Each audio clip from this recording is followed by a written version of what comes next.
Hello, Edwin Jones, and the third lesson of the first offering that we have in Commonwealth Bible Academy, which is understanding God's basic plan for the church. We started with lesson one, a top-down approach by looking at what God had in mind for the church.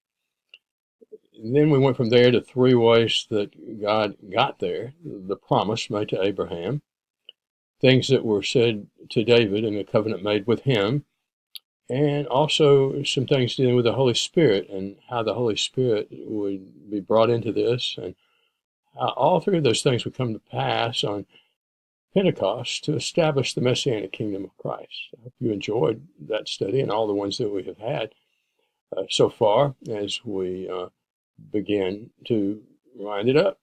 Now we're going to have our Come to Jesus lesson, lesson 3 of God's basic purpose for the church. We've seen what his basic purpose is. We have seen how he got there.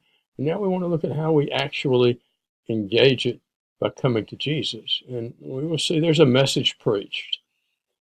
Paul refers to it in Colossians as the foolishness of the message preached. Of course, it's not foolish. It's very, very wise.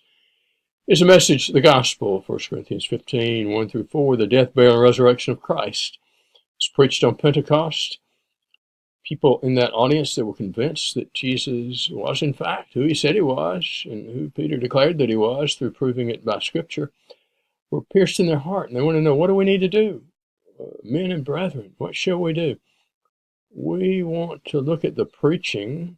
We want to look at the initial response to the preaching. We also want to take notice of how the various elements in the initial response to the preaching all set us up for the continuing life of faith that we have in Jesus.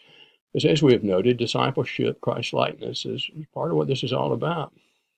And so as we have come to understand what's up with the church, how God got us to the point of offering the church through his son Jesus, we now want to see how we engage that initially and how that sets us up for a continuation to be faithful until death, so that we might receive a crown of life. I hope that you'll like these three lessons. I look forward to hearing your feedback. I look forward, as with each lesson, to seeing how you do and how this study has benefited you. We really appreciate you partaking in these studies, and I hope you'll tell your friends about it.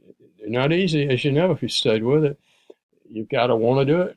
You got to use your head. You got to use your brain power. You got to meditate. You got to pray. But it's there. God's given it, and we can find it. So I hope you'll enjoy.